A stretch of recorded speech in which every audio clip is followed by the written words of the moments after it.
Welcome to a series. We're going to be doing a new series to get the best AI model on the market. Now, this is going to be one of the most valuable series that you're ever going to watch.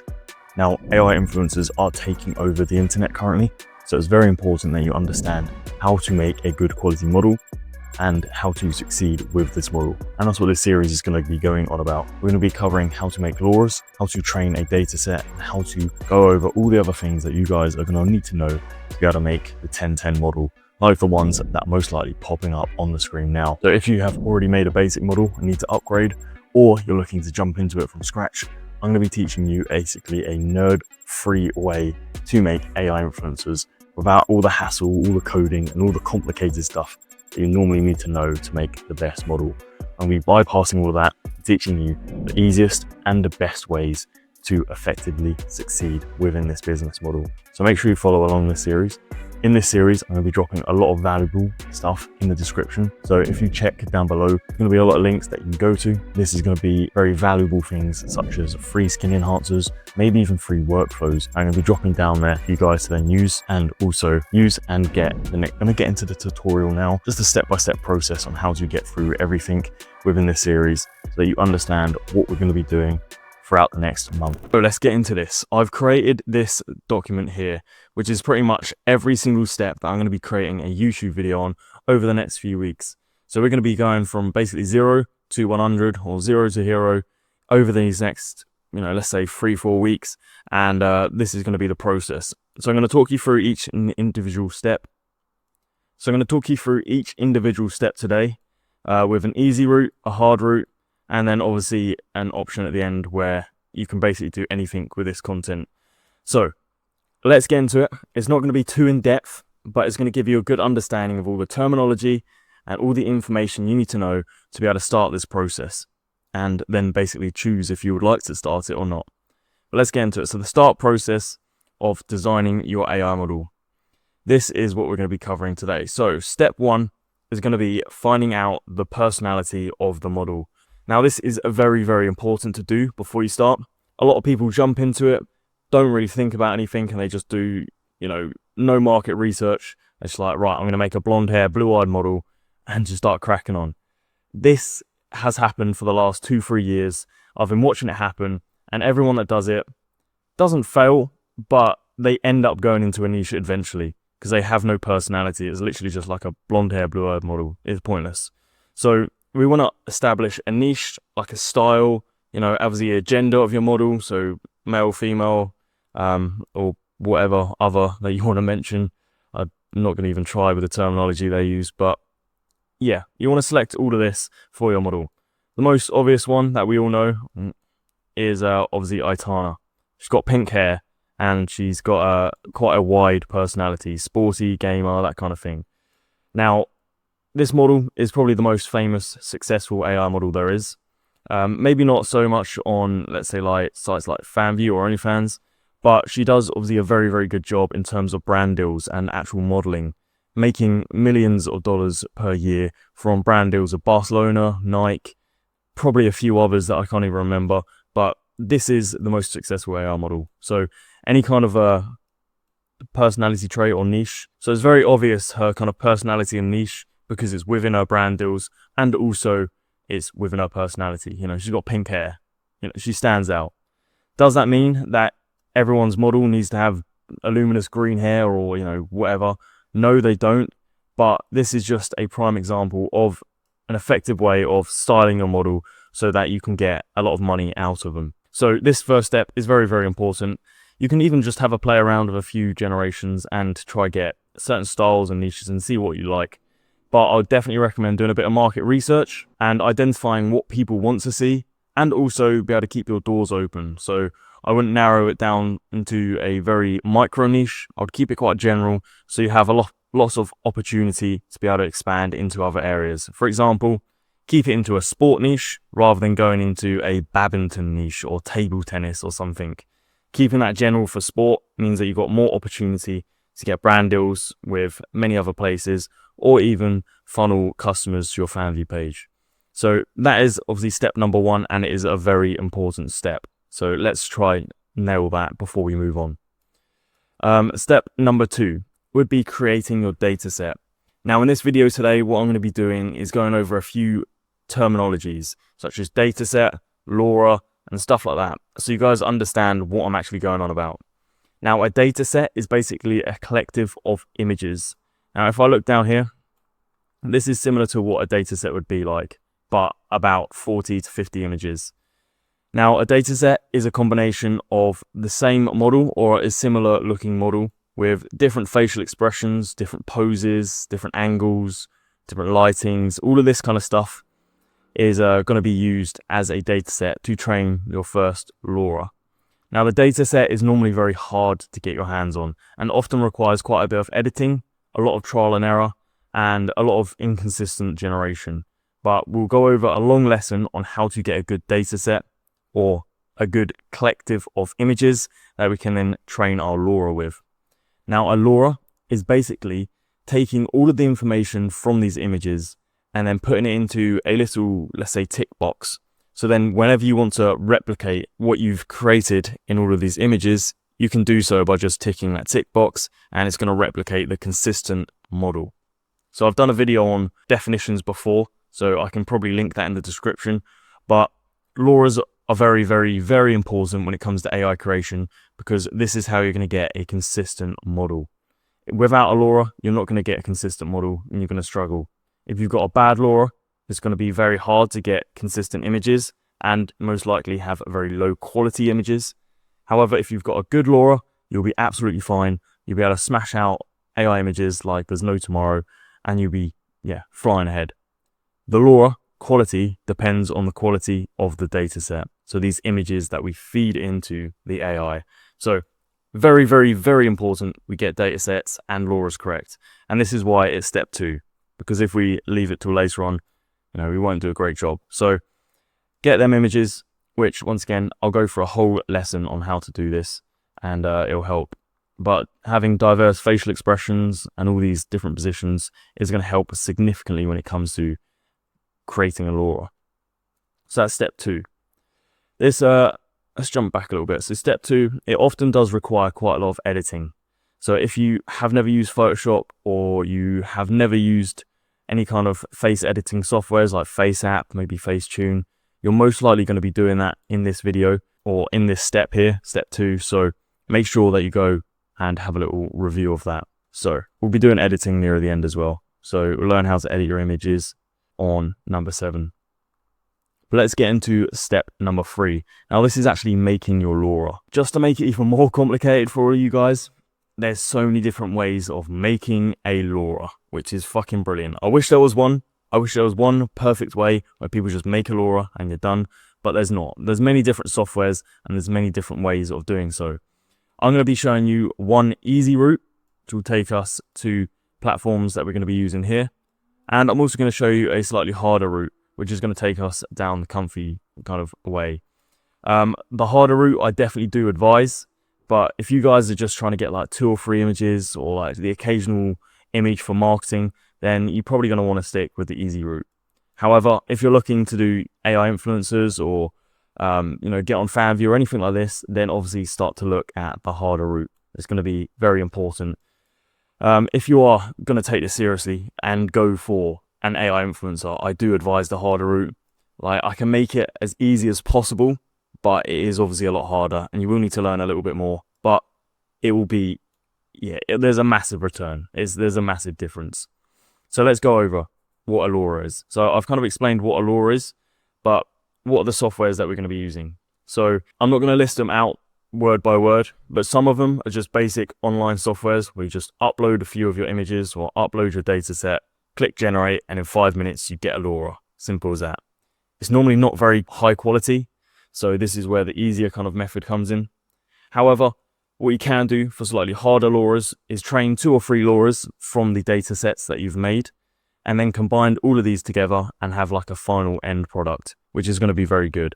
So it's kind of like merging DNA together to then get a consistent model on the output. And a lot of the time, you normally train a LoRA 2 or 3 times to be able to get it spot on.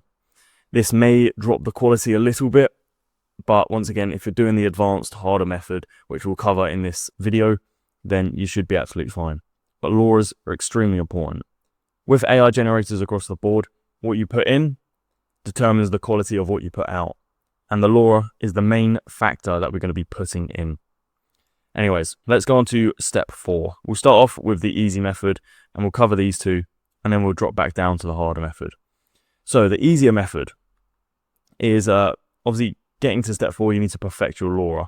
Because you haven't trained a very good LoRA on step 3, because you're doing the easy method, you're most likely going to have to retrain this again, meaning that you're going to want to get more images from step 2 and kind of funnel them all the way over to step 4. So these kind of steps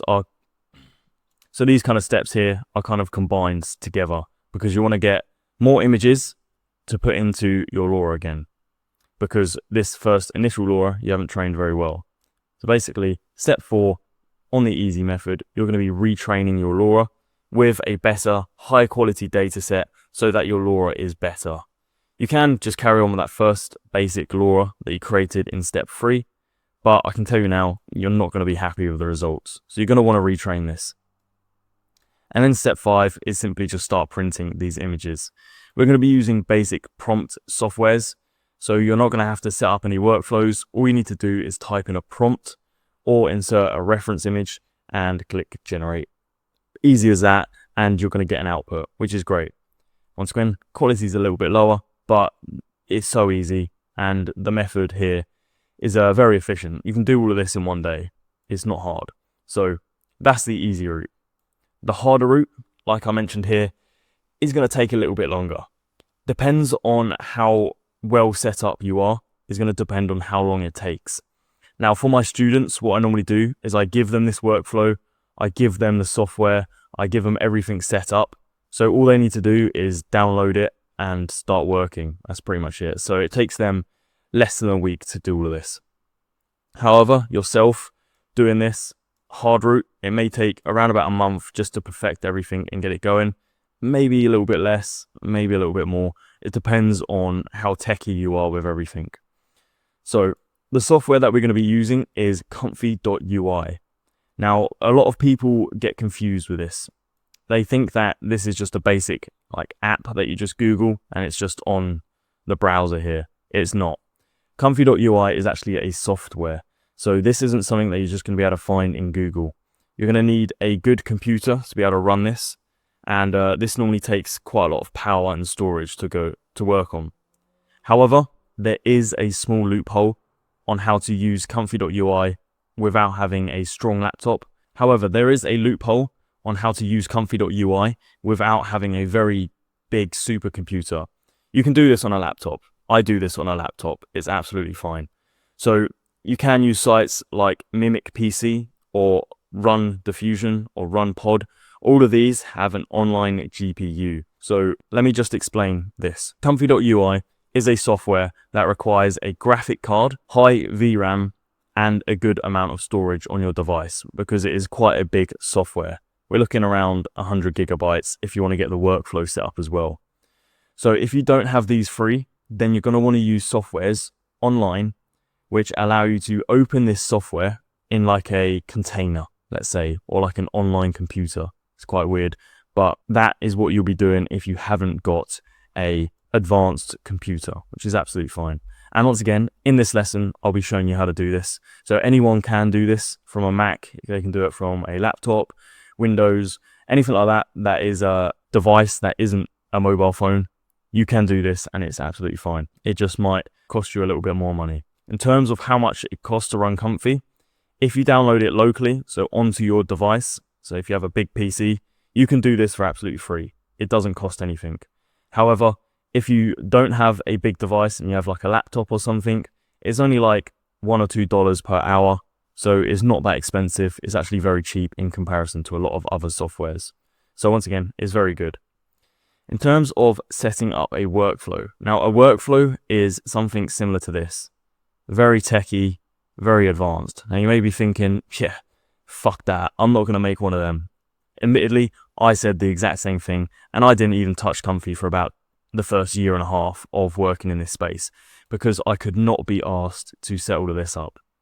However, what you can do is actually download these workflows as like a template and then get it onto your computer, which is very, very easy. So all you need to do is download it, upload it, and then install a few custom nodes, which I'll teach you how to do within step 4 here. So this workflow is downloadable, and you don't have to draw every single line. You just have to download a few things. So try not to stress too hard, but that is the first step of the hard section, and that's what you'll need to be doing to set this up. This normally takes a few days, so don't stress. Once you get used to it, you'll be flying through it. Step 5 of the hard section is learning the software and understanding the settings. Now, all the ones that I give to my students, there's like 2 settings that they need to play around with. However, depending on what workflow you download is going to depend on how hard it is to learn and operate. Most of the time, it's fairly easy. If you have got a good workflow, literally it's either type in the prompt, insert the image, adjust like 1 or 2 different areas, attach a LoRA, and you're good to go. So very simple 3 or 4 step process, which you can easily do. However, if you have a bad workflow, then you're going to have to play around with a lot of settings. It's going to be quite complicated, and this is going to be quite hard to learn. So this is why we normally stress to our students it's extremely important that they just use our workflows, because one, top of the art, state of the art, they're the best workflows we have in the space, and also it's just easier for them to understand and operate. So that's step number 5. This is probably the most time consuming thing, about a week it will take, and once again we'll cover a few of the settings on one of the workflows that I'll show you. And step number 6 is pretty easy, but it's start printing your images. Now this also comes with a skin enhancement. Now what is a skin enhancement, you may be asking? Now if we look at this model here, let me zoom in, her skin is very realistic. In fact, this probably isn't even the most realistic model that I have, but overall that is a pretty good image. I think we can all agree that this full AI image here, this is a full AI model. This model does not exist. It is pretty cool, and we can zoom in, and it is pretty realistic. In comparison to, let's say, like some of these really pixelated ones here, or maybe even this model, Itana here, the realism is obviously a lot better on this picture. So this is something that I've created. I've designed this. This is basically using the hard method. So if you follow all of these steps that I've mentioned on the hard method, you'll get images of this caliber. So this is why you guys should listen up. But skin enhancement, what is that? Now in my workflows, I have this built in to the generator. So whenever I generate an image, it goes through a skin enhancer to make the skin look more realistic. Now your ones may not have this, and that may be obviously a problem. There is public skin enhancers, but what I'm actually going to do is I'm going to give away a free skin enhancer. It may not be quite as good as this one here that I'm using, but I'll be able to put one in the description down below. So if anyone did need this skin enhancer, then you can easily see it on my YouTube channel. And like I mentioned in the first video that I ever made on this channel, I'm going to be dropping a lot of free stuff in the description. And this is going to change every few months. So please keep an eye out in the description. This month, I'll probably put a free skin enhancer for you guys to download and just be able to use. However, in the future, I may even be putting full workflows. I'll be putting loads of other kind of lessons or additional lessons down there, so you guys can then learn and understand this stuff and be able to easily make your AI models as advanced as possible. So please keep an eye on the description, because I'm just going to be chucking free stuff down there, and I'm going to get a VA to kind of rotate it, because I'm not going for every video and changing the link. I'll get a VA to do that. Step number 6 is print images and obviously skin enhance your model. Now that's pretty much it. So that is obviously the steps to go here, easy and hard. And then we kind of get to the optional ending here. So what can you actually do with these images, and what is step 7? So step 7 is normally learning to edit. You should have learned how to edit back in step like 2, but what I'm going to do is I'm going to make an optional step 7 lesson where you guys can watch me do a bit of editing. I may even get some help from my friends or even siblings, because my sister is actually a photographer and she is very, very good at editing. So I'll get some additional information, and I'll make a pretty good editing lesson for you guys, so you can specifically edit your AI models. Like this model here isn't actually edited, but if I wanted to, I could probably get rid of some of these glowing marks here make it look a little bit more realistic, add some more pigmentation, more freckles, like the eyes, you know, them eyelashes are a bit black, decrease the contrast. All of these kind of things can help improve the model. And editing is obviously very good.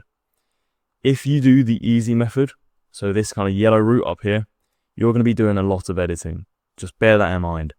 These images in the easy route aren't going to be very consistent, and you will need to learn how to edit. However, if you do the hard section, then you shouldn't really need to edit barely any of your images. Like I mentioned, this has just come out straight out of the generator. It looks exactly like the model, doesn't need editing, it's perfect. So in terms of speed, the easy method is obviously going to get you up to speed. The easy method is obviously going to get you to that initial milestone a lot quicker. However, in the future, in terms of maintaining it, you're going to need to do quite a lot of editing. The hard method is going to take a lot longer to get to that first milestone and set it all up. But once you've got it, it's going to be a lot quicker to just print images. You can automate it with VAs a lot easier, and you're going to get a better output. So I do advise doing this hard method here. It's going to obviously be a lot better than the easy method. Now, what are we going to do with these images? You can do millions of things. You can make AI videos, which I'm going to make a lesson on as well. You can do VEO free, so that means you can make some characters do some crazy movements and talking as well whilst moving around. Once again, I've already done a lesson on that. You can use them for just general marketing, just post them up, maybe like a carousel, TikTok, whatever you need. Sales is a good one. So if you're not in like the OF space or anything like that, you can use it to convince people to buy products. You know, if they're holding certain things in like an e-com store, you can even maybe get an AI model talking or anything like this. But it can be used in sales, e-com stores, all of this kind of stuff, promotions, advertisement. Everyone loves AI models. So whatever you make, people are going to be looking at these influencers and they're going to be amazed, which means that you're going to get eyes on your products. So there's so many different options, which is why I've made this YouTube channel, because I'm going to be covering every single one of these over the next few months. So obviously, make sure you subscribe and don't miss a single video. But that's pretty much everything now. So hopefully you're happy with that. Once again, there's going to be a lot of questions, but I'm going to be doing a YouTube video on every single one of these boxes, as well as a load of YouTube videos here. So make sure you stay tuned, because I'm going to get this to a T so everyone can make models that look like Aitana or better, depending on the route that you go down. So hopefully you guys have enjoyed, and I'll probably do a little outro, but nice one.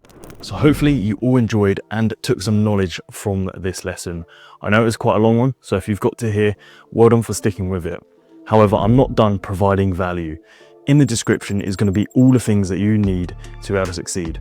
There's going to be a course which will give you a community and cover all the basics in terms of AI creation and provide you some basic information on AI video and more advanced stuff if you want to look into that. There'll also be a link for mentorship and also a lot of free stuff. I'm not here just to make money, I'm here to improve the whole AI influencer market. So make sure you have a little look, because I will be adding free videos into every single one of my descriptions, or free value, let's say, into every single one, so that you guys can constantly improve and get better and better. So if you are looking to use this in the future, I would definitely highly recommend checking out the description of every single video that I post, because I'm going to basically be giving little gifts and packages in there so that you guys can then learn from that and implement these free workflows or free gifts into your design and be able to upgrade it a lot quicker. Once again, like I mentioned at the start of the video, I want every single one of my students to be the best. I want people to say, how did you get this quality model? And people say toby.now. So this is why I'm going to be telling you and giving you all this free information, and that is why you will become the best. So thank you for watching today. Subscribe, because I know you guys want to, and hopefully you enjoy the rest of the series. The next one should be going into niches, because that's very important to get into before we actually start creating these AI influencers. If you have a bad niche, you're going to have bad algorithm and you're not going to improve. So let's get into that next.